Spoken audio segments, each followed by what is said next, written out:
तो physical design of IoT में किसी का कोई सवाल, कोई कन्फ्यूजन?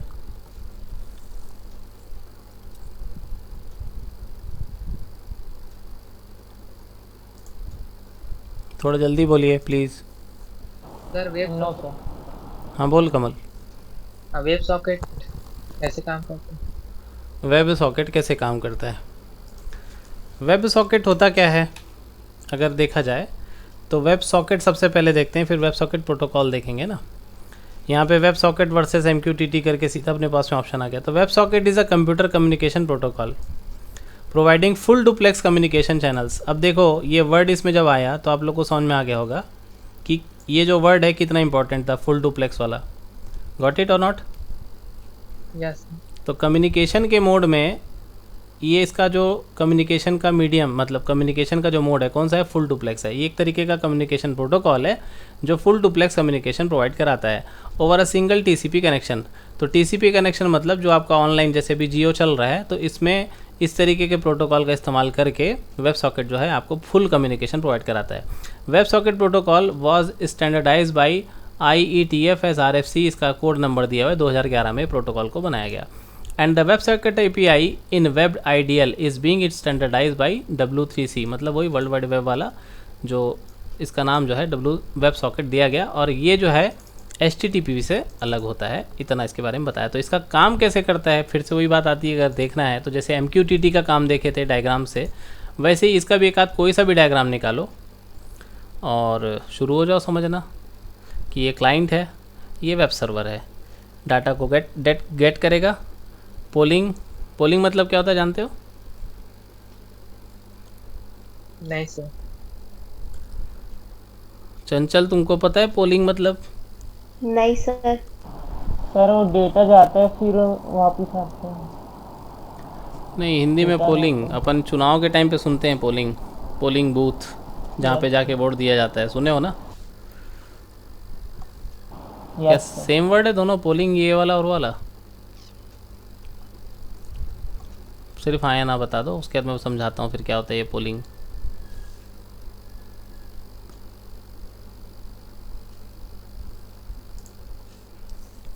बोलो ना रे। पता नहीं नहीं सर। सर, अलग अलग होता है। जब आपको डाटा को कहीं भेजना है तो कहीं ना कहीं तो जाना पड़ेगा ना। I mean, उसको कोई ना कोई तो जगह मिलेगी। तो डाटा आपको प्राप्त हुआ कि नहीं हुआ, इसका कंफर्मेशन किससे मिलता है? पोलिंग से मिलता है। That's all. नहीं आया समझ में? सर आ गया। किसको नहीं आया?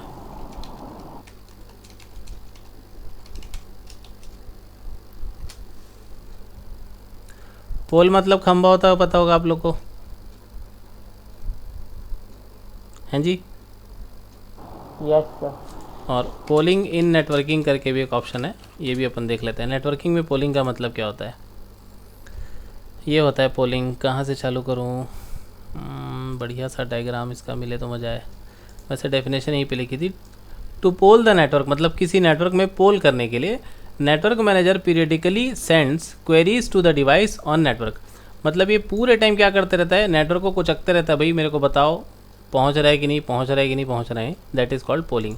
मतलब डाटा को आप भेजोगे तो किसी को तो मतलब पता तो चलना चाहिए ना भाई पहुंच रहा है कि नहीं पहुंच रहा है। यही चीज़ मैं पहले भी बोला। अब आया समझ में? मतलब यहाँ पे डाटा गया कि नहीं गया, तो इस प्रोसेस को चेक करने के लिए अपन क्या करते हैं? पोलिंग कहते हैं। आया समझ में अब? Yes sir. तो ये डायग्राम जो सर है, तो इसके लिए तो सामने वाले रिसीवर को रिस्पॉन्स करना पड़ेगा ना। हाँ तो फुल डुप्लेक्स है तो करेगा ही। अब जैसे मैं पूछता हूँ समझ में आया क्या, तो तुम लोग मेरे को रिस्पांस देते हो तो ठीक है। एक्चुअली में तुम लोग मेरे को रिस्पांस नहीं दे रहे हो, अभी बीच में पोलिंग चल रही है कंटिन्यूसली, और मेरी आवाज़ जो है पहुँचाने के लिए ना जितने प्रोटोकॉल है सब लगे हुए हैं। तो तुम लोग के पास जैसी आवाज़ पहुँचती है तो तुम लोग बोलते, तो उस टाइम पे भी जो पोलिंग है वो चल रही है। मतलब पोलिंग कंटिन्यूसली एक ऐसी प्रोसेस है जो चलते रहती है डाटा को पहुँचाने के लिए दोनों साइड से। आया समझ में? Yes sir. टू मेन तो लाइस का। Yes sir. तो बहुत होशियार है रे, थोड़ा सा फुर्सत मिला हुआ है तो थोड़ा सा काम कर लेना। तू कैसे कर रहे यार, बहुत बुरा लगता है यार। ठीक है भाई, नहीं बोलता ज़्यादा, आजकल लोग बुरा मान जाते नहीं तो, है ना। ओके, तो फिज़िकल डिज़ाइन में और कोई सवाल किसी का, ये डायग्राम देख के। चलिए फिर आगे बढ़ते हैं लॉजिकल डिज़ाइन में, if you don't have any question. Sir I2C क्या है? I2C कहाँ है? I2C ये एक प्रकार का सेंसर है, हम लोग आगे देखेंगे जब सेंसर्स पढ़ेंगे तब। ये सब Yes, sir. सेंसर्स एक्चुएटर्स वगैरह के नाम है, अभी इसके बारे में इतना डीप में नहीं देखना है, मैं पहले भी बोल चुका हूँ। अभी जो जानते हो उसको खाली रखो आप, प्रोटोकॉल्स तो पूरा पढ़ना है आपको, जितने प्रोटोकॉल्स है उसको ख़त्म कर लियोगे, नहीं कियोगे कोई दिक्कत नहीं है, आगे कर लेना, धीरे धीरे हो जाएगा वो। और सेकेंड ईयर के नेटवर्किंग में भी आप बहुत सारे प्रोटोकॉल्स और भी पढ़ोगे, तो ये प्रोटोकॉल सबको पढ़ना ज़रूरी था। तो धीरे धीरे करके इन सारे प्रोटोकॉल्स को आप ख़त्म करिए, और उसके बाद में फिर आपका जो फिज़िकल डिज़ाइन है वो ख़त्म हो जाता है। अब आते हैं लॉजिकल डिज़ाइन में, चालू करें लॉजिकल डिज़ाइन। Yes sir. तो लॉजिकल डिज़ाइन ऑफ IoT में, in this article we discuss logical design of internet of things. Logical design of IoT system refers to an abstract representation of entities and process. मतलब exactly IoT में होता क्या है, काम कैसे होता है, इसको जानने के लिए बने रहे हमारे साथ, लॉजिकल डिज़ाइन देखते रहिए। Without going into the low level specifies of the implementation, for understanding logical design of IoT we describe given below terms. ये शुरू करने से पहले आपको लॉजिकल डिज़ाइन, मेरे ख्याल से कभी भी आपने किसी चीज़ का नहीं पढ़ा है, और मैंने आपको DBMS के एग्जाम्पल से समझाना शुरू किया था कि फ़िज़िकल डिज़ाइन और लॉजिकल डिज़ाइन एक्चुअल में होता क्या है। तो मैं आपको पहले से बता दूं, कोई भी एक सिस्टम, चाहे वो कंप्यूटर सिस्टम हो, डाटाबेस मैनेजमेंट सिस्टम हो, आपका दुनिया का कोई भी सिस्टम हो, हमारे गवर्नमेंट का सिस्टम हो, उसको समझने के लिए उसका लॉजिकल डिज़ाइन अगर आपको पता चल जाए कि काम कैसे होता है, जिसको अपन कार्य प्रणाली बोलते हैं, ठीक है, उस तंत्र को अगर आप लोग एक बार देख लिए तो आपको समझ में आ जाएगा कि वो काम कैसे करता है। तो अभी तक हमने देखा कि फ़िज़िकल डिज़ाइन मतलब उसमें एक्चुअली फ़िज़िकल कौन कौन से डिवाइसेस अब मौजूद होते हैं, कौन कौन से प्रोटोकॉल इस्तेमाल करते हैं, ये हमने देखा। लेकिन अब हम ये देखेंगे कि काम ये कैसे करता है। तो इसमें कौन कौन सी चीज़ें देखेंगे, फंक्शनल ब्लॉक्स, कम्युनिकेशन ब्लॉक्स और कम्युनिकेशन APIs। APIs का फुल फॉर्म चाहो तो लिख के रख सकते हो, एप्लीकेशन प्रोग्रामिंग इंटरफेस इसका फुल फॉर्म होता है। लिख के दिखा दे रहा हूँ तो आपको याद हो जाएगा, एप्लीकेशन प्रोग्रामिंग इंटरफेस। ये जावा प्रोग्रामिंग के द्वारा भी बनाया जाता है, पाइथन के द्वारा भी बनाया जाता है, और ऑब्वियस सी बात है जितनी भी पावरफुल लैंग्वेजेस हैं, स्क्रिप्टिंग लैंग्वेजेस हैं, उन सब के द्वारा API को बनाया जाता है। API का मतलब ही होता है कि जिसके द्वारा हम प्रोग्राम्स को डेवलप करते हैं। तो फिर से एक बार तीनों के नाम, फंडामेंटल ब्लॉक्स, कम्युनिकेशन मॉडल्स और कम्युनिकेशन APIs। शुरू करते हैं अपन IoT के फंक्शनल ब्लॉक से। होता क्या है ये, IoT system comprises of number of functional blocks that provide the system the capabilities for identification, sensing, actuation, communication and management। इसके जितने भी फंक्शनल ब्लॉक्स होते हैं उनमें ये 4 कैपेबिलिटीज़ पाई जाती हैं, सेंसिंग, एक्चुएशन, कम्युनिकेशन और मैनेजमेंट। फंक्शनल ब्लॉक्स होते हैं ये device, communication, service, management, security और एप्लीकेशन। कुछ याद आया आप लोगों को, ये सारी चीज़ें हम लोग किस में पढ़ें?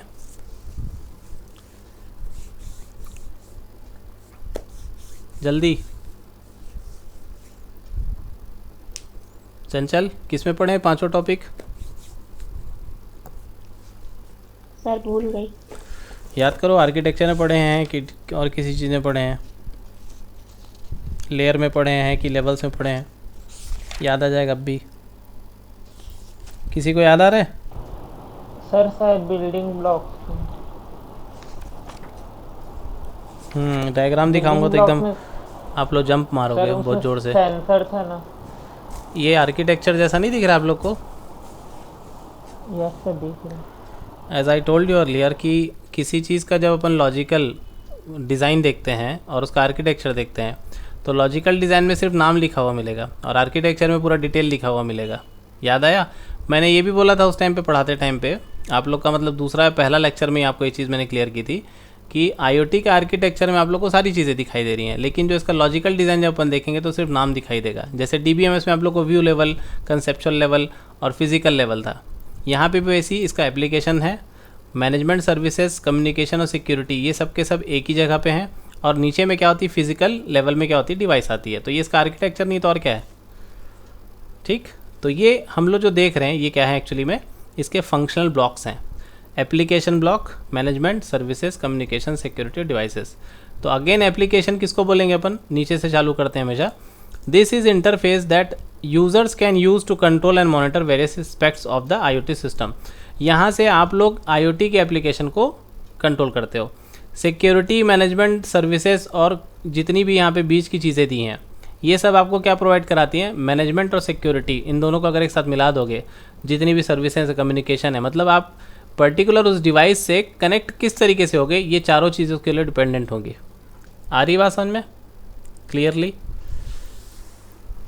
और फर्स्ट नंबर पे आता है device. An IoT system comprises of devices that provide sensing, actuation, monitoring and control functions. मतलब जो चीज़ यहाँ पे लिखी थी वही चीज़ फिर से यहाँ पे भी लिखी हुई है कि इसके द्वारा हम लोग ये सारे काम करेंगे। तो जो डिवाइसेस हैं वो यहाँ नीचे हैं।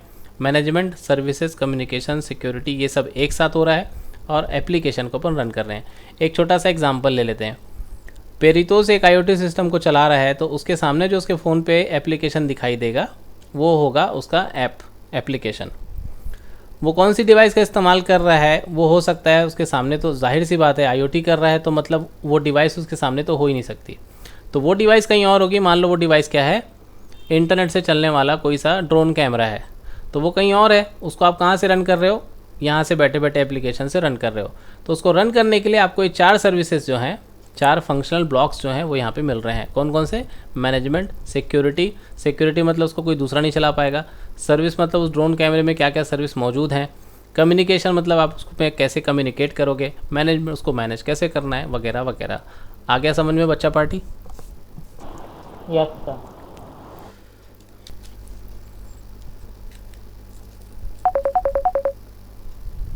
Yes sir.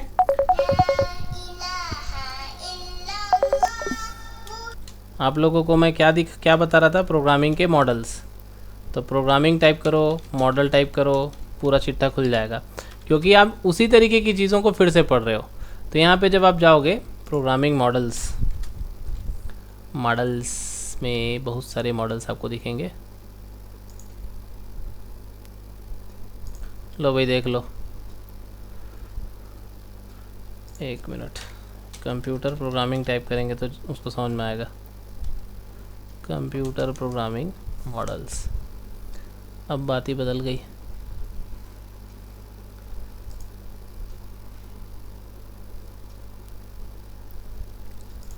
कभी कभी गूगल को भी समझ में नहीं आता लगता हमारा क्वेश्चन।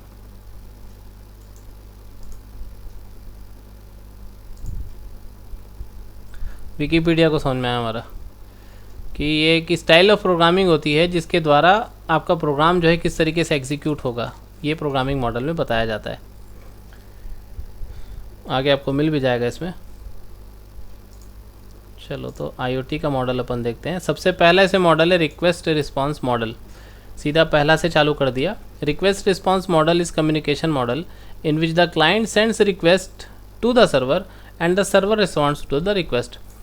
हमेशा क्या होता है, जब भी कोई सर्वर, अपन उसी को बोलते हैं ना नेटवर्क में, जो सामने वाले की रिक्वेस्ट को फुलफिल करे उसको क्या बोलते हैं, सर्वर। अच्छा एक बात बताओ, खुशबू से पूछ रहा हूँ, जब आप फ़ोन लगाते हो किसी को, खुशबू ऑनलाइन हो आप? Yes sir. सवाल बहुत ध्यान से सुनना, एकदम आराम से जवाब देना। नहीं मालूम होगा तो नहीं मालूम बोल सकते हो। जब आप किसी को कॉल करते हो तो सामने से आवाज़ आती है कि आपने जिस व्यक्ति को कॉल किया है वो इस समय व्यस्त है। ये उसके फ़ोन से आता है या कहीं और से आता है मैसेज?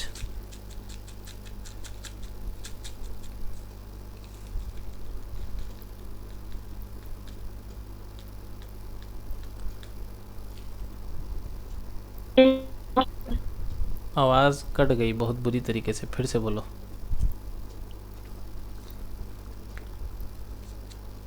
कहीं और से आता है। ये जो कहीं और है, आप सभी की जानकारी के लिए बता दूं, इसी को अपन क्या बोलते हैं, सर्वर बोलते हैं। आप एयरटेल में अगर कॉल कर रहे हो तो एयरटेल का सर्वर से रिस्पॉन्स आएगा। अगर आप फ़ोन में बिज़ी हो तो बोलेगा कि आपने जिस व्यक्ति को कॉल किया है वो इस समय किसी और से बात कर रहा है, जो भी है वॉटेवर। तो इस तरीके की जितनी भी आवाज़ें आती हैं ये फ़ोन से नहीं आती, ये कहाँ से आती है? सर्वर से रिस्पॉन्ड मिलता है अपने को। तो request response model is communication model in which the client sends the request, मतलब हम क्या करते हैं, रिक्वेस्ट करते हैं किसी को कॉल करने का, और सर्वर जो है वो क्या करता है, रिस्पॉन्ड करता है रिक्वेस्ट को। When the server receive a request, जब सर्वर को रिक्वेस्ट मिलती है, it decides how to respond, ये डिसाइड करता है कि किस तरीके से रिस्पॉन्ड करना है। Fetch is the data, data को फेच करता है। रिट्राइव रिसोर्स रिप्रेजेंटेशन, जो भी उसके पास में रिसोर्सेज होते हैं उनको प्राप्त करके प्रेजेंट करता है। प्रिपेयर द रिस्पॉन्स, रिस्पॉन्स को प्रिपेयर करता है। And then send the response to the client, उसके बाद बता देता है कि आपने जिस व्यक्ति को कॉल किया है वो अभी स्विच ऑफ है, क्योंकि भाई स्विच ऑफ डिवाइस तो भाई फ़ोन थोड़ी ना बताएगा कि मैं स्विच ऑफ हूँ। आ गई बात समझ में? Yes sir. अच्छा, HTTP वर्क्स एज अ, हाँ बोल। सर तो इसमें सर्वर भी तो रिक्वेस्ट कर रहे हैं ना दूसरे क्लाइंट से। जानी, सर्वर कभी रिक्वेस्ट नहीं करते, सर्वर रिक्वेस्ट पूरी करते हैं। टीचर जो हैं वो जवाब देते हैं, स्टूडेंट सवाल करते हैं। अगर टीचर ही सवाल करने लगे कि तू समझा दे तो कैसे समझ में आएगा जानी? Yes sir. सर लेकिन अब जैसे आप कॉल वाले एग्जांपल दिए थे, इसमें सामने वाले का अगर मोबाइल स्विच ऑफ है तो सर्वर को कैसे पता चलेगा? वो रिक्वेस्ट करेगा ही ना। एग्जैक्टली तुमने बहुत अच्छा सवाल किया। ये जो सवाल का जवाब हुआ है उसको बहुत ध्यान से सुनिएगा। अभी अगर मैं मीटिंग बंद कर दूंगा तो गूगल को कैसे पता चलेगा कि मैं मीटिंग बंद कर दिया हूँ? ये एकदम मतलब मजाकिया टाइप का सवाल नहीं है तो क्या है मेरे को ये बता पहले। ये मैं मीटिंग पे गया और ये डिस्कनेक्ट बटन दबाने वाला हूँ, दबा दूँ? नहीं सर। नहीं, दबा दूँ। गूगल को पता कैसे चलेगा ये बता मेरे को। अभी सर्वर गूगल है ना, yes sir. And you are asking that कि पता कैसे चलेगा कि मोबाइल बंद कर दिया हूँ? समझ में आ गया होगा मेरे ख्याल से परितोष आपको। सर ठीक सुनिए। अरे कोई तो समझाओ रे इसको। क्या यार तू मेरे को मिमिक्री करवाता है बार बार। भाई मेरे, हम लोग जब भी ना कनेक्ट होते हैं किसी भी मोबाइल को, जैसे ही ऑन करते हैं तो हम लोग ऑटोमेटिक जो हमारे पास में टावर आता है ना, मोबाइल का टावर जो दिखते रहता है, तो हम लोग कनेक्टेड होते हैं एक कंप्यूटर से, एक सर्वर से। तो उसको ये भी पता होता है सर्वर को कि हमारा नेटवर्क कवरेज कितना है। हम 3G डेटा का इस्तेमाल कर सकते हैं, 4G का कर सकते हैं, 5G का कर सकते हैं या 2G का कर सकते हैं, बात कर सकते हैं, वाईफाई से बात कर सकते हैं, VoIP से बात कर सकते हैं, व्हाट्सअप कर सकते हैं। जितनी भी चीज़ें हैं ये सारी चीज़ें सर्वर के पास में पहले से उसको पता होती हैं, क्योंकि हमारा जिस तरीके का मोबाइल है उसी तरीके से तो हम बात कर पाएंगे किसी से। आप अगर बाज़ार से एक तो फ़ोन लेके आते हो जिसमें सिर्फ 2G सिम लगता है और उसमें 3G 4G वाले फीचर ही नहीं है, तो BSNL जो है ऑटोमेटिक आपको 2G नेटवर्क ही तो दिखाएगा। तो जिस शहर में अगर 2G नेटवर्क ही नहीं है, वहाँ पे खाली 3G है, तो वहाँ पे आपका नेटवर्क आएगा क्या? काम करेगा? नहीं करेगा। नहीं सर। तो ये नहीं करेगा कौन डिसाइड करता है, आपका फ़ोन या सर्वर? सर्वर। देखो, सर्वर और क्लाइंट दोनों के दोनों कंप्यूटर हैं। एक का काम है रिक्वेस्ट करना, दूसरे का काम है रिक्वेस्ट फुलफ़िल करना। रिक्वेस्ट फुलफ़िल करना काम है सर्वर का और रिक्वेस्ट करना काम होता है क्लाइंट का। अब आगे समझ में? Yes sir. ठीक है, इस लेक्चर को तो ज़रूर देखना जब भी अपलोड हो गए, ठीक है। अब यहाँ पे अगला पैराग्राफ में लिखा है कि HTTP मतलब हाइपर टेक्स्ट ट्रांसफ़र प्रोटोकॉल जो है वो रिक्वेस्ट रिस्पॉन्स मतलब क्लाइंट सर्वर वाला सिस्टम से काम करता है। ये protocol between a client server. A web browser may be the client and the application on a computer that host a website may be in the server. जैसे मेरी website है atharashmisir.com, ठीक है। तो इस वेबसाइट पे मैं जैसे ही गया तो मैंने अपनी वेबसाइट को सर्वर पे अपलोड करके रखा हुआ है, तो चालू हो गया। अब मैं यहाँ पे दूसरा कुछ टाइप करता हूँ atharalihashmi.com। अब इस नाम की वेबसाइट अगर होगी तो खुल जाएगी, नहीं होगी तो क्या बोलेगा? The site can not be reached. बोला ना भाई कि नहीं बोला? Yes sir. और यहाँ पे देख क्या बोल रहा है, DNS probe finished NX domain, जो भी है। तो DNS का मतलब तो हम सबको पता है, डोमेन नेम सिस्टम। मतलब प्रॉब्लम क्या हुई कि भाई इस नाम की कोई वेबसाइट है ही नहीं। तो सर्वर कौन है यहाँ पे? अभी भी हमारा जियो चाचा है या गूगल चाचा है, वो हमको रिस्पांस दे रहे हैं, बता रहे हैं कि भाई इस नाम की कोई वेबसाइट नहीं है, हम उसमें नहीं पहुंच पा रहे हैं दादा, आई एम सॉरी। ये दे रोतलू मुँह बना के तेरे सामने बता दिया, और एक आँखी भी बंद हो गई बेचारी की रोने के मारे। Okay, got it. Yes sir. तो क्लाइंट क्या करता है, सेंड करता है रिक्वेस्ट, सर्वर क्या करता है, रिसीव करता है, प्रोसेस करता है, देखता है, डाटा उठाता है, जितने रिसोर्सेज तो उसको प्रिपेयर करता है, रिस्पॉन्स करता है और उसकी तथास्तु बोलता है। और ये होते हैं रिसोर्सेज जो सर्वर के साथ में कनेक्टेड होते हैं। तो client, server, response, server, resources, server, वापस। तो ये था आपका रिक्वेस्ट रिस्पॉन्स कम्युनिकेशन मॉडल। बहुत अच्छा दिया है इस वेबसाइट में, यहीं से नोट्स बनाएंगे आप लोग। उसके बाद में आता है पब्लिश सब्सक्राइब मॉडल। ये तो पार्टी हो गई, क्योंकि यही क्वेश्चन आप लोग ने आज शुरुआत में पूछा था, सर ये अपने को समझ में नहीं आया है ना। अब देखो पूरा डायग्रामेटिक समझाया है इसको, तो बोलते हैं ना देर है लेकिन अंधेर नहीं है, बस वही वाली बात हो गई है ना। रेडी, समझाऊँ इसको। Yes, sir. Public subscribe is a communication model that involves publishers. इसमें पब्लिशर्स होते हैं, ब्रोकर्स भी होते हैं, कंज्यूमर्स भी होते हैं। पब्लिशर किसको बोलते हैं, जैसे बीपीबी पब्लिकेशन है, वो पब्लिशर है। मैं किताब लिखूंगा, बोलूँगा भैया पब्लिश कर दे, तो वो पब्लिश कर देगा, तो ये पब्लिशर का मतलब हो गया। ब्रोकर मतलब मकान वाला, तुम लोगों का एग्जाम्पल दिया था कि मकान चाहिए, ठीक है, ब्रोकर को बोलो, वो भी अपना पैसा लेगा और आपको मकान दिला देगा, समय बचेगा आपका। कंज्यूमर जो है वो हम लोग हैं, मतलब जो कंज्यूम करते हैं चीज़ों को, उसको अपन बोलते हैं कंज्यूमर्स। तो पब्लिक सब्सक्राइब कम्युनिकेशन मॉडल में क्या क्या होते हैं, पब्लिशर होते हैं, ब्रोकर होते हैं, कंज्यूमर होते हैं। पब्लिशर जो है, अब आईओटी में जो पब्लिशर है वो क्या है, publisher are the source of data. जितना भी डेटा है वो सब के सब पब्लिशर के अंदर में होगा। Publisher send the data to the topics which are manage by the broker. इसको कौन मैनेज कर रहा है, ब्रोकर। आया समझ में यहाँ तक। And publishers are not aware of consumers. और पब्लिशर को ये पता ही नहीं होता है कि कंज्यूमर कौन है, कौन इसका इस्तेमाल कर रहा है। मतलब आप जो ड्रोन कैमरा चला रहे थे थोड़ी देर पहले, जो मैंने एग्जांपल दिया था, उस ड्रोन कैमरा को चलाने वाला कौन है, ये आईओटी डिवाइस के जो ब्रोकर होते हैं उनको पता होता है, लेकिन पब्लिशर को पता नहीं होता जो रिसोर्सेज को अवेलेबल करा रहे हैं। वैसे ही जैसे आपने व्हाट्सअप यूज़ किया, मैसेज किया, तो बीच में ब्रोकर है, उसको पता है ब्रोकर कौन है, आपका व्हाट्सअप है, लेकिन इंटरनेट को नहीं मालूम कि क्या हो रहा है, क्योंकि सारे डेटा क्या है, इनक्रिप्टेड है। मैं मतलब एग्जांपल हो सकता है डिफरेंट दे रहा हूँ, बट तरीका यही है इसका समझने का। सर इसमें तो वो ऑनलाइन शॉपिंग वाला आ जाएगा ना, अमेजोन से इसका। हाँ वो भी आ जाएगा, दूसरे से उठाते हैं। हाँ, और अमेजोन डिलीवर करते हैं, अमेजोन ब्रोकर हो गया। हाँ, और एक मिडिल मैन भी होता है ना, कंज्यूमर। मतलब मिडिल मैन को ये नहीं मालूम होता कि क्या लेके आया वो। इवन आप किताब भी मंगाओगे ना, और कभी आपके पास कोई डिलीवरी बॉय आएगा तो उससे पूछना कि इसके अंदर क्या है, तो उसको बोलेगा नहीं मालूम, क्योंकि उनको कभी नहीं बताया जाता कि अंदर में क्या आइटम छुपा हुआ है। तो आप कुछ भी मंगा सकते हो चाहो तो अमेज़ॉन से, सामने वाले को पता ही नहीं चलेगा कि आपने क्या मंगाया है, जब तक कि आप अपने मुंह से खुद नहीं बताओगे, उसके सामने खोलने की बेवकूफ़ी नहीं करोगे। आई बात समझ में। Consumer subscribe to the topics which are manage by the broker. और हम लोग क्या करते हैं, उन सारे पब्लिशर्स के टॉपिक को सब्सक्राइब करते हैं जो हमको चाहिए होता है। जैसे हम किताब खरीदते हैं, तो आपने बहुत अच्छा एग्जांपल को इन्वॉल्व कर लिया। जैसे अमेज़ॉन पूरा आईओटी से ही काम करता है, हम बैठे बैठे यहाँ से ऑर्डर करते हैं अमेज़ॉन से, और वहाँ से उसकी लॉजिस्टिक चालू हो जाती है, पूरी टीम चालू हो जाती है, हम अपने ऑर्डर को फॉलो करते हैं कि क्या चीज़ कब पहुँचने वाली है। तो इस तरीके से काम करता है पब्लिक सब्सक्राइब मॉडल। आखिरी लाइन भी पढ़ देते हैं, broker receive data for the topic from the publisher, it sends the data to all the subscribe consumers. तो जैसे ही वो किसी टॉपिक को रिसीव करता है पब्लिशर, वो पूरा का पूरा डाटा जितने भी सब्सक्राइब कंज्यूमर उसको भेज देता है। तो हम सब के सब सब्सक्राइब कंज्यूमर है अमेज़ॉन के, हम लोग को जो जो चीज़ चाहिए रहती है अमेज़ॉन में वो पब्लिश्ड है, हम जो भी चीज़ उसमें से चाहिए रहती है उसको ऑर्डर करते हैं, हमारे पास पहुंच जाता है।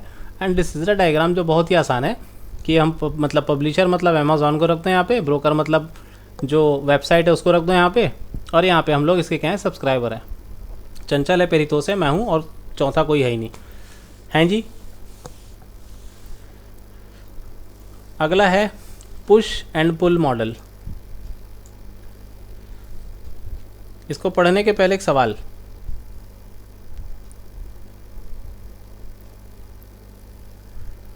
बोलो ना रे, पूछने। पूछो ना सर। Yes sir. आगे बढ़ूँ ना?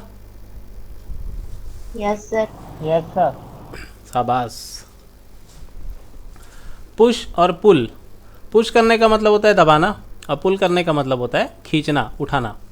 Push pull communication model in which the data producers push the data to queues and the consumers pull the data from the queues. ये एक ऐसा मॉडल है जिसमें प्रोड्यूसर होते हैं और कंज्यूमर्स होते हैं। प्रोड्यूसर क्या करते हैं, डाटा को पुश कर देते हैं और कंज्यूमर जो है वो डाटा को पुल कर लेते हैं। Producer do not need to aware of the consumer. इसमें जो प्रोड्यूसर्स होते हैं वो डाटा को केवल डाल देते हैं, कौन कंज्यूमर होगा इसका उससे इनको कोई मतलब नहीं होता। जैसे कि यूट्यूब में लोग डाटा अपलोड कर देते हैं, कौन देखेगा उससे मतलब होता है क्या? नहीं sir. Queues help in the decoupling the messaging between the producers and consumers. जो क्यू होता है वो क्या होता है आप लोग को मालूम है? क्यू किसको बोलते हैं अपन? क्यू, खुशबू, कमल, टुमेन, क्यू पता है? नहीं सर। क्यू क्यों नहीं पता है तुम लोगों को? क्यू तो पता होना चाहिए। क्यू का मतलब होता है लाइन। लाइन में लगे हो कभी? हम जहाँ से खड़े हो जाते हैं लाइन वैसे शुरू होती वाली लाइन। हाँ यस यस। हाँ, तो ये लाइन कैसे बनती है? ऐसे नहीं बनती जैसे अमिताभ बच्चन डायलॉग मारता है। ये लाइन ऐसे बनती है, लास्ट इन फर्स्ट आउट। नहीं सॉरी, ये लाइन बनती है फर्स्ट इन फर्स्ट आउट, पहले आओ पहले पाओ। ऐसी बनती है ना लाइन। इसका फुल फॉर्म होता है फर्स्ट इन फर्स्ट आउट। जो पहले आएगा पहले पाएगा के तर्ज पे ये जो क्यू है ये एक प्रकार का डेटा स्ट्रक्चर है कंप्यूटर में जो इस तर्ज पे काम करता है, फर्स्ट इन फर्स्ट आउट। इसमें इसका क्या क्या चीज़ होता है? एक होता है फ्रंट और एक होता है रियर। अच्छा, फ्रंट और रियर का मतलब तो सबको पता होगा, आगे का हिस्सा और पिछला हिस्सा। क्यू के दो हिस्से होते हैं, एक फ्रंट होता है एक रियर होता है। तो अगर किसी को लाइन में जाके जोड़ना है तो कहाँ से जुड़ेगा बताओ? रिधिमा बताएगी सबसे पहले। फ्रंट से जुड़ेगा कि रियर से जुड़ेगा? फ्रंट से। हाइला, यही जवाब एक्सपेक्टेड था मेरे को। तू बता तो चंचल। रियर से। अच्छा, क्यों जुड़ेगा रियर से? क्योंकि रिधिमा फ्रंट से बोली। नहीं सर, अब किसी को लाइन में लगना है तो आगे में थोड़ी जाएगा, वो पीछे से लगेगा ना लाइन। शाबाश, मतलब आंसर विद लॉजिक। ठीक, अच्छा लगा। मोगेम्बो खुश हुआ। ओके, तो ये है एक क्यू जिसमें लाइन में सबसे पहले रिधिमा को ही खड़ा कर देते हैं अपन, है ना? ये फ्रंट है,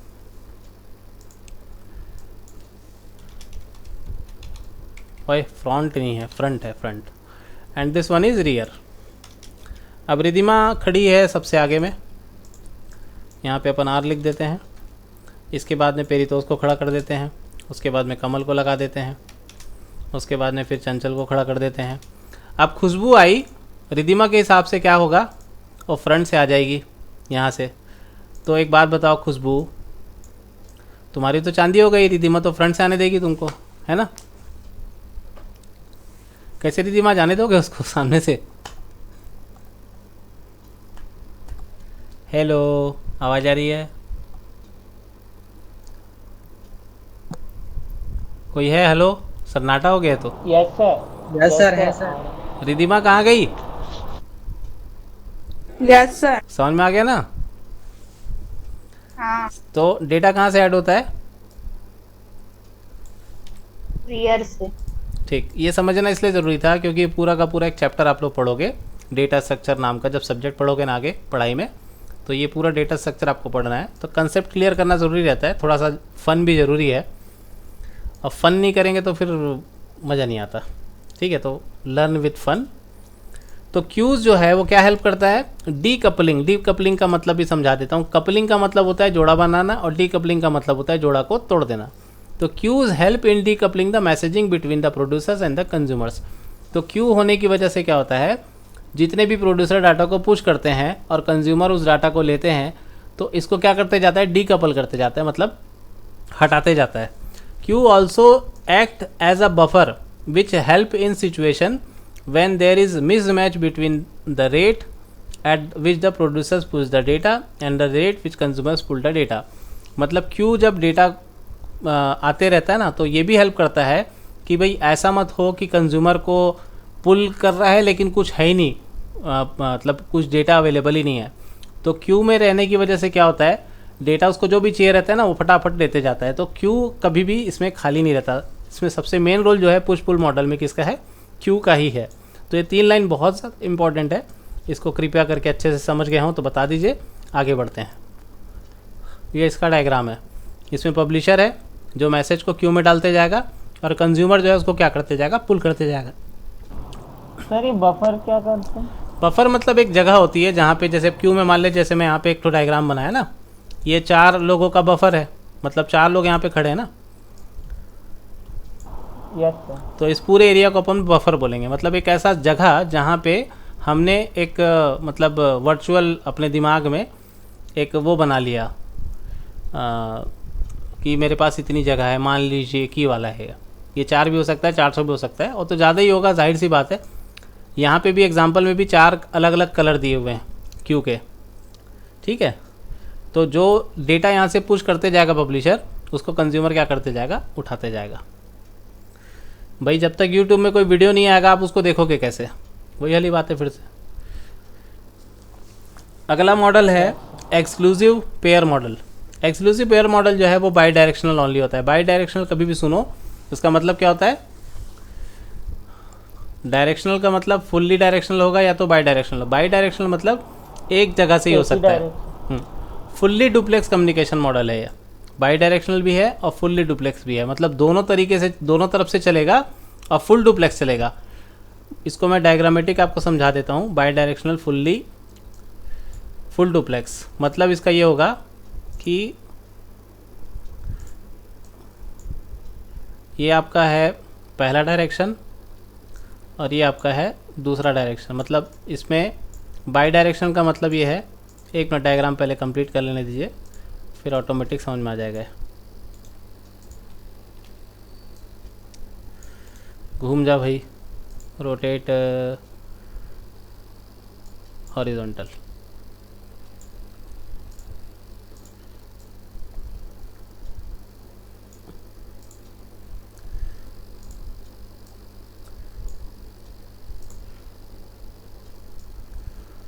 ये बन गया पूरा फुल डायग्राम। इसमें डाटा इधर भी जाएगा, इधर भी जाएगा, इधर भी जाएगा, इधर भी जाएगा, मतलब दोनों साइड से, यहाँ सेंडर रिसीवर, यहाँ भी सेंडर रिसीवर, क्या करेंगे, दोनों तरीके से अपन क्या कर सकते हैं, बात कर सकते हैं, जैसे कि आपका फ़ोन पे होता है। वॉकी टॉकी में क्या होता है, सिर्फ इतना ही होता है, या तो जाएगा या तो आएगा, ऐसा ही होता है ना वॉकी टॉकी में। इसमें क्या होता है, फुल डायरेक्शनल मतलब बाई डायरेक्शनल और फुल्ली डुप्लेक्स मतलब दोनों फैसिलिटी हैं इसके। आया समझ में? Yes sir. Yes sir. By directional full duplex.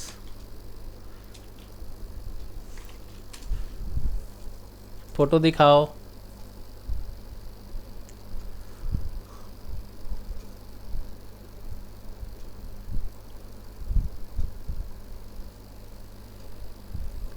अब यही वाला देख लो कि इसमें एक रिसीवर है, एक सेंडर है, ये नोड ए है, नोड बी है, तो दोनों तरफ से डेटा जो है फुल्ली चल रहा है। मतलब कोई भी कहीं से भी, यहीं से भी, यहीं पे भी भेज सकता है। मतलब मैं भी सुन सकता हूँ, आपको भी सुना सकता हूँ, इसका भी सुन सकता हूँ, सब कुछ चलते रहेगा पूरे टाइम पे।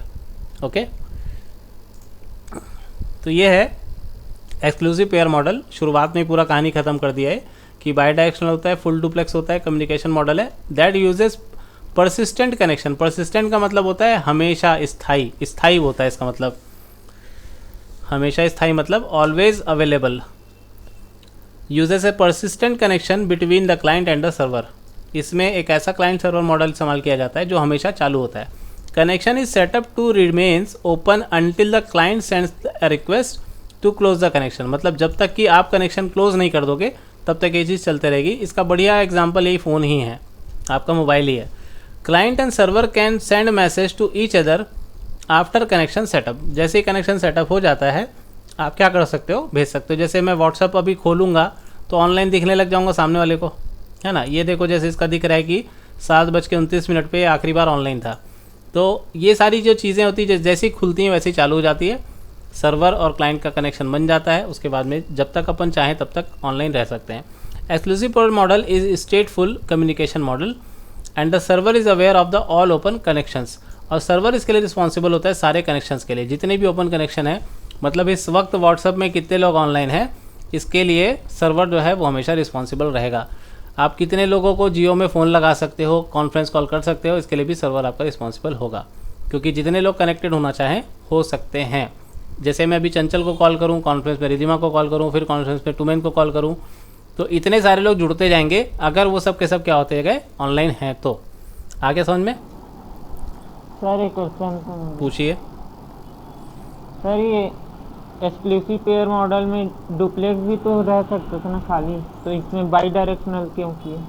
क्योंकि डुप्लेक्स में भी तो सेंड और रिसीव होता ही है डाटा। फुल्ली डुप्लेक्स का मतलब ना, देखो सिंप्लेक्स नहीं सर, हाँ। फुल्ली डुप्लेक्स तो समझ आ गया, लेकिन बाई डायरेक्शनल क्यों है? बाई डायरेक्शनल इसलिए है ताकि दोनों दिशाओं से अपन बात कर सके, सुन सके। जैसे अभी आपके साथ साथ अगर कमल भी बोलना चालू कर दे तो पॉसिबल तो है ना ये, भले मैं सुन ना सकूं, भाई मेरे पास कान तो दो हैं लेकिन दो लोग एक साथ बोलोगे तो सुन नहीं पाऊंगा मैं, लेकिन उसका डाटा तो मेरे पास आ जाएगा ना। मतलब ये ऐसी बात है कि व्हाट्सएप में सिर्फ एक जने आपको मैसेज नहीं कर सकता, जितने लोग ऑनलाइन है सबके सब मैसेज भेज सकते हैं। करेक्ट है ना? That is why by directional. ये तो डायग्राम में तो समझ में आ रहा है ना कि कोई भी कहीं से भी मैसेज कर सकता है, वो भले जब आपका ऑनलाइन रहोगे तो आ जाएगा मैसेज। तो क्लाइंट का कितना सारा इसमें काम है, रिक्वेस्ट करना, रिस्पांस को एक्सेप्ट करना, मैसेज करना, मैसेज रिसीव करना, कनेक्शन क्लोज करना या कनेक्शन क्लोज का रिस्पांस देना, ये सारे काम होते हैं क्लाइंट के। और सर्वर ऑब्वियस सी बात है हमेशा इन सब चीज़ों का रिस्पांस ही करता है। ठीक, रिक्वेस्ट रिस्पांस, मैसेज करना, मैसेज को रिसीव करना, कनेक्शन क्लोज करने की रिक्वेस्ट करना, और कनेक्शन क्लोज कौन करेगा? सर्वर ही करेगा। अब आता है नेक्स्ट टॉपिक, आईओटी के कम्युनिकेशन एपीआईज। ये अपना लास्ट टॉपिक है, ठीक है। किसमें? लॉजिकल मॉडल में। हम लोग लॉजिकल मॉडल पढ़ रहे हैं, जिसमें से सबसे पहले पढ़े फंक्शनल ब्लॉक्स, फिर कम्युनिकेशन मॉडल्स ख़त्म हो गया, अब आखिरी में आता है कम्युनिकेशन एपीआईज। इसको नेक्स्ट क्लास के लिए बचा के रखें कि अभी पढ़ें? सर अभी पढ़ लेते हैं। बाकी लोगों का क्या कहना है? यस सर अभी। ठीक है भाई, अभी पढ़ा देते हैं।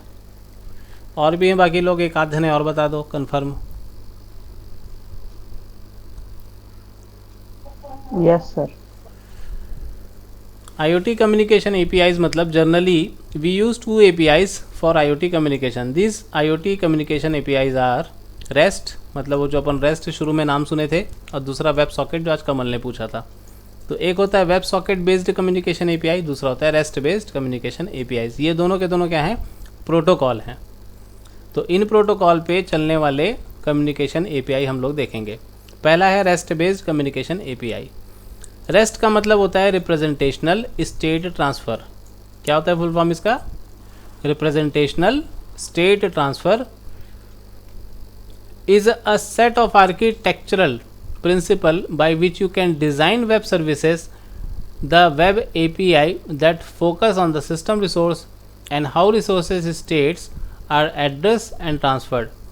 बढ़िया बात ये बता रहा है इसमें कि आप क्या कर सकते हो REST के द्वारा, जो भी आपको डिज़ाइन करना है आप यहीं से बैठे बैठे पूरी की पूरी वेब सर्विस बना सकते हो।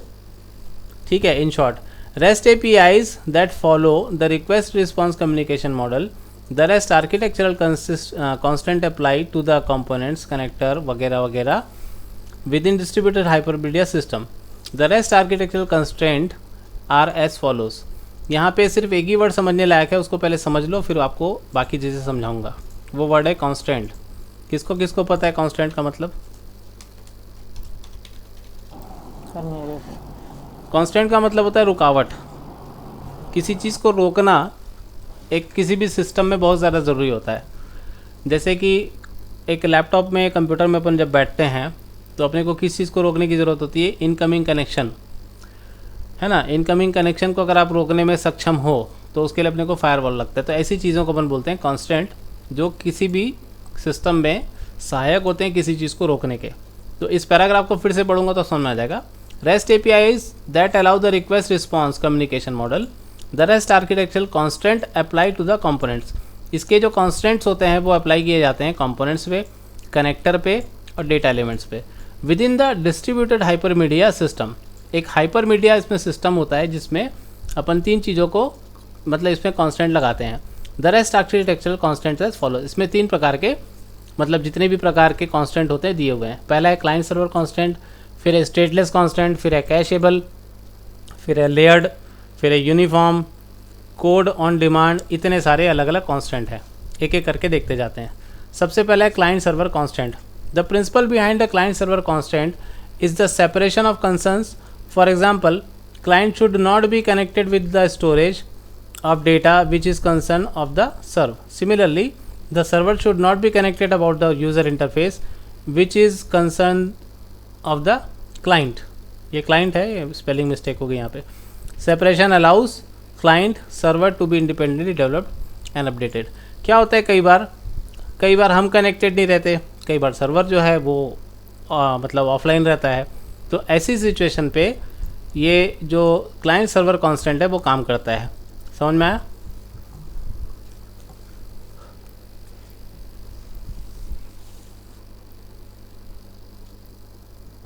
सर एक बार प्लीज। जब आपके साथ कभी ऐसा हो, आप आईओटी सिस्टम में बैठे हैं, रेस्ट प्रोटोकॉल में काम कर रहे हैं, इसमें आपने एपीआई डेवलप कर ली है, आपका क्लाइंट कभी मान लीजिए क्या हो गया, कनेक्टेड नहीं है। किससे कनेक्टेड नहीं है? स्टोरेज से कनेक्टेड नहीं हो पा रहा है। आप किसी चीज़ को सेव करने की कोशिश कर रहे हो, कोई ट्रांजैक्शन करने की कोशिश कर रहे हो, वो नहीं हो पा रहा है। दूसरा ये भी हो सकता है कि सर्वर से रिस्पॉन्स ना मिले आपको। तो कई बार कभी क्लाइंट से डाटा पहुंच नहीं पाता, स्टोरेज से कनेक्शन नहीं हो पाता, तो इस टाइम पे ये क्लाइंट सर्वर मॉडल जो है वो काम करता है, क्लाइंट सर्वर कांस्टेंट मॉडल काम करता है, ये इसमें बताया जा रहा है। दूसरा होता है स्टेटलेस। समझ में आ गया client server Chanchal? Yes sir. दूसरा है stateless constant. Each request from client to server must contain all the information necessary to understand the request. जब आप कोई भी चीज़ को कोई भी काम को कर रहे हो तो इसमें सारी इन्फॉर्मेशन नेसेसरी, सारी इन्फॉर्मेशन होनी चाहिए जो सर्वर समझ सके। And can not take advantage of any stored context on the server, और आप किसी भी तरीके से कोई भी ऐसा एडवांटेज ना ले सको जो आपके काम का ना हो। जैसे कि मैं किसी से पैसा विड्रॉल करने की कोशिश कर रहा हूँ, तो ऐसे टाइम पे ऐसा नहीं होना चाहिए कि किसी और का पैसा या मैं कुछ ऐसा कर सकूँ। तो इस तरीके के कांस्टेंट को लगाने के लिए अपन स्टेटलेस वाला कांस्टेंट का इस्तेमाल कर रहे हैं यहाँ पे आईओटी में। The session state is kept entirely on the client. Session state जो है वो सिर्फ और सिर्फ क्लाइंट के साथ में रहता है, सर्वर के साथ में नहीं रहता है। ये बताने की ज़रूरत भी नहीं यहाँ पे। आया समझ में? Yes sir. क्योंकि मतलब बैंक जो है खुद का पैसा तो चुराएगा नहीं, चुराएगा क्या? तो क्लाइंट ही करेगा कोई भी काम को। तो यहाँ पे किसका इस्तेमाल होगा? स्टेटलेस का। जैसे अपन पैसा निकाल रहे हैं आधार कार्ड से फिंगरप्रिंट दबा के, तो उस टाइम पे कुछ ऐसा नहीं होना चाहिए कि अपन फिंगरप्रिंट अपना लगा रहे हो, किसी और का खुल गया और अपन उसका पैसा निकाले। इस तरीके की चीज़ें नहीं होती। इसके लिए अपन स्टेटलेस कांस्टेंट का इस्तेमाल करते हैं, रुकावट लगाते हैं वहाँ पे स्टेटलेस वाला। जैसे पहले क्लाइंट सर्वर वाला रुकावट लगा रहे थे, वैसे यहाँ पे कौन सा बाधा लगा रहे हैं? स्टेटलेस वाला। आ गया समझ में? Yes sir. खुशबू आपको आ रहा है समझ में? Yes sir. नेक्स्ट है कैश एबल। कैश का मतलब सबसे फास्टेस्ट मेमोरी हमने सुना है पहले। यहाँ पे कैश एबल मतलब क्या है उसको थोड़ा सा बताने के पहले मैं थोड़ा सा क्या बोलते हैं उसको, भूल जा रहा हूँ, 2 बार दिमाग में आया वर्ड निकल गया। थोड़ा सा समा बांधना बोलते हैं। देखिए क्या होता है, जब अपन इंटरनेट पे काम कर रहे होते हैं तो हमारा कुछ डाटा ना सेव रहता है पहले से इंटरनेट में कि मैं इतना तो कर ही चुका हूँ। और कई बार हम लोगों को ऐसा लगता है कि जैसे ही मेरे सामने फॉर्म खुले तो पूरा अपने आप ऑटोमेटिक भरा जाना चाहिए, मतलब मैं पील दबाऊँ तो पेरितोस लिखा जाना चाहिए। ऐसा होता है ना पेरितोस, तेरे साथ भी? तो ये सब चीज़ें पॉसिबल इसलिए हो पाती हैं क्योंकि हमारे कंप्यूटर की नहीं, हमारे सर्वर की भी जो कैश मेमोरी हमारे पास में रहती है ना, वो चीज़ें हमको अलाउ करती हैं कि जो हम रेगुलर कुछ डेटा को अपने कंप्यूटर से डालते रहते हैं ना, तो वो समझ जाता है सर्वर कि हम क्या कर रहे हैं, एग्जैक्टली इस चीज़ को ही ये डालना चाह रहा है, तो वो सजेशन देता है तुरंत। तो कैशेबल का मतलब यहाँ पे कुछ इसी तरीके की चीज़ें हैं कि ऐसी मेमोरी, ऐसी स्टोर्ड मेमोरी जो आपको समय पर काम आए। तो अब इसको सुनिए, अब इस कहानी को सुनने के बाद कि cache constraint requires that the data within the response to a request be implicitly और एक्सप्लिसिटली लेवल्ड एज कैशेबल और नॉन कैशेबल। मतलब यहाँ पे कैशेबल में ये डिसाइड किया जाता है कि इस तरीके की चीज़ों को आपको प्रोवाइड कराना है कि नहीं कराना है। मतलब वो जो ऑटोमेटिक कंप्लीशन वाला जो फॉर्म फिलिंग वाला काम होता है वो होना चाहिए कि नहीं होना चाहिए, वो आपका कैशेबल वाला जो कांस्टेंट है वो डिसाइड करता है। समझ में बात की नहीं आई किसी को? यस नहीं आया तो बता दो मेरे को समझ में। सर आ गया। ठीक है, हो सकता है मैं बोलता बहुत अच्छा हूँ, समझाता बहुत अच्छा हूँ, लेकिन जो लिखा हुआ है उसको भी समझ लो कि कैश कांस्टेंट क्या करता है, requires that the data with in a response, मतलब जब रिस्पॉन्स जा रहा है या रिस्पॉन्स आ रहा है, टू अ रिक्वेस्ट, मतलब जब रिक्वेस्ट की रिस्पॉन्स आ रही है, इम्प्लिसिटली हो मतलब अंदर से या बाहर से, तो ये कैशेबल हो या नॉन कैशेबल हो ये इस पर डिसाइड करता है। If a response is cacheable, अगर मान लो ये कैशेबल है, then a client cache is given to right to reuse, मतलब आप उसी पेरिथोस को टाइप कर सकोगे और बाद में भी टाइप कर सकोगे और उसी तरीके के रिक्वेस्ट पे हमेशा टाइप कर सकोगे, और अगर नहीं है तो नहीं कर सकोगे, ख़त्म बात है जी। Layered system, next layered system constants. हाँ इसमें पासवर्ड वाला आएगा ना, हाँ। पासवर्ड का वो नहीं होता। सिर्फ पासवर्ड नहीं, जितनी भी इंफॉर्मेशन है, कोई भी आप फॉर्म भरने जाओ, चाहे नाइलिट का फॉर्म भरने जाओ कि कुछ भी करने जाओ, अगर वहाँ पे कैशेबल है तो आपको डाटा मिलेगा, नहीं है तो नहीं मिलेगा, ख़त्म बात। यस नेक्स्ट है आपका layered system. Layered system constants the behaviour of the components. ये जो है कंपोनेंट्स के बिहेवियर पे, मतलब लेयर्ड मतलब क्या, यहाँ पे जितने भी लेयर्ड हैं उसके कॉन्स्टेंट्स हैं हर लेयर पे, such that each component can not see beyond the immediate layer with they are interacting. एक लेयर के बाद में दूसरी लेयर आती है, हम सभी को पता है, तो एक लेयर जो है दूसरी लेयर का कुछ भी नहीं देख सकता। ये इस लेयर सिस्टम का काम होता है, लेयर सिस्टम कांस्टेंट का काम होता है। आया समझ में? Yes sir. एग्जाम्पल बोलता है कि the client can not tell whether it is connected directly to the end server और टू और इंटरमीडिएट, मतलब एक ही समय पे आप दो जगह से कनेक्शन नहीं कर सकते, ये इसका एग्जांपल में दिया है। नेक्स्ट है uniform interface. Uniform interface constraint requires that, uniform का मतलब होता है एक डिसिप्लिन बना के देना, that the method of communication between the client and server must be uniform, मतलब यहाँ पे एक डिसिप्लिन होना चाहिए। डिसिप्लिन अगर नहीं है तो कोई कनेक्शन नहीं बनने वाला। Resources are identified in the request by URISIN web based system and are themselves is separate from the representations of resource data that return to the client। मतलब यहाँ पे सिर्फ डिसिप्लिन की बात बता रहा है, कुछ उससे ज़्यादा नहीं बता रहा है। लास्ट है आपका code on demand. Servers can provide executable code और script for clients to execute in their context. इसका हमारा W3 स्कूल भी एक बढ़िया एग्जांपल है। इसमें क्या होता है, जैसे अपन जाते हैं किसी प्रोग्राम को रन कर लेते हैं तो अपने को क्या मिलता है, ऑन डिमांड अपन किसी कोड को एग्जीक्यूट करते हैं। वैसे ही यहाँ पे भी आप क्या कर सकते हो, कोई भी स्क्रिप्ट को बना के वहाँ पे चला सकते हो। आया समझ में कोड ऑन डिमांड का मतलब?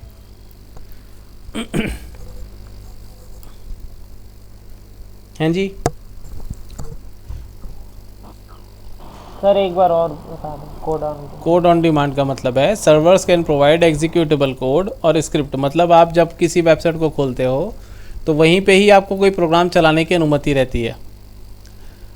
नॉर्मली आपने कैसी वेबसाइट देखी है कि नहीं देखी, आई डोंट नो, मतलब आप वहीं पे प्लेयर ओपन करो, उसी में कोई चीज़ को चला लो। जैसे यूट्यूब अपन खोलते हैं, यूट्यूब खोलते हैं तो उसमें उसका प्लेयर रहता है ना पहले से, जिसमें आप वीडियो को देखते हो। Yes sir. तो वही है कि एग्जीक्यूटेबल कोड भी हो सकता है, स्क्रिप्ट भी हो सकता है, जो क्लाइंट के लिए होता है। तो यहाँ पे ये चीज़ हो सकती है कि नहीं हो सकती है, इसी चीज़ को अपन बोलते हैं कोड ऑन डिमांड कांस्टेंट। तो रेस्ट के जितने भी आपके क्या थे, APIs थे, इस तरीके के कांस्टेंट्स वो ख़त्म होते हैं। तो आई थिंक सर एक बार रेस्ट को फिर से बता दो, इसके क्लाइंट वाला समझ आ गया, लेकिन रेस्ट का डेफिनेशन नहीं है। रेस्ट का मतलब ही इसका फुल फॉर्म है रिप्रेजेंटेशनल स्टेट ट्रांसफ़र, मतलब जिसके द्वारा किसी दशा में अपन किसी चीज़ को रिप्रेजेंट करते हैं उसको अपन बोलते हैं representational state transfer. Is a set of architecture principle, ये एक सेट है आर्किटेक्चर प्रिंसिपल का, by which you can design web services and web APIs that focus on system resources and how resources state are address. मतलब कैसे आपका जो resource है वो एड्रेस होगा, कैसे उस एड्रेस को आप सिस्टम में इस्तेमाल करोगे, कैसे ट्रांसफ़र करोगे, वगैरह वगैरह। ये सारी चीज़ें किसके द्वारा की जाती हैं? रेस्ट के द्वारा की जाती हैं। इसमें बहुत सारे कांस्टेंट का इस्तेमाल किया जाता है, उन्हीं कांस्टेंट को हम लोग ने यहाँ पे पढ़ा है। ठीक, अब आप अगर बोलोगे भी ना तो भी मैं आगे नहीं पढ़ाने वाला हूँ, क्योंकि web socket based communication API जो है आपको नेक्स्ट लेक्चर में मिलेगा। ठीक, कोई डाउट है आज की क्लास में?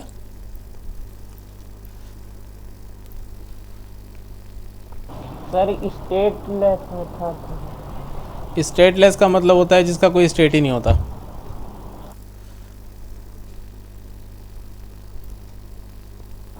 Yes. Each request from the client to server must contain the information. अच्छा, ये छूट गया था क्या स्टेटलेस?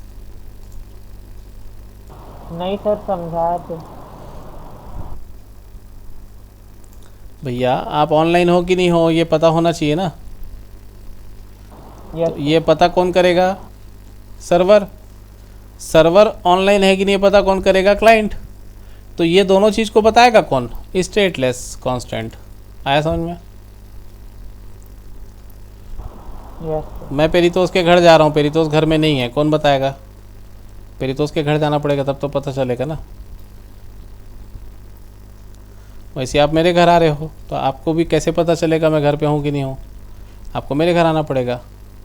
तो स्टेटलेस प्रोटोकॉल का काम क्या होता है? जो कांस्टेंट होता है इसका काम क्या होता है? Each request from the client to the server must contain all the information. मतलब जितनी चीज़ें मुझे पता करनी है वो सारी चीज़ें एग्जैक्टली वैसी ही हैं कि नहीं हैं, ताकि रिक्वेस्ट अच्छे से समझ में आ सके। इसको अपन बोलते हैं स्टेटलेस कांस्टेंट। जैसे आप कोई सवाल भी करते हो कभी कभी, तो उस सवाल में सारी चीज़ें इंक्लूडेड होना चाहिए, तब तो मैं सवाल को समझूंगा, जवाब दे पाऊंगा। ठीक है? Yes sir. तो आज की क्लास में केवल इतना ही। नेक्स्ट क्लास में फिर से यही लिंक वापस अपन देखेंगे।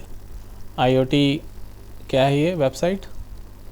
IoT बाई समथिंग समथिंग लिखा है, व्हाटएवर। ठीक है, तो इसको अपन क्लोज करते हैं, और किसी को कुछ पूछना है तो पूछ सकता है।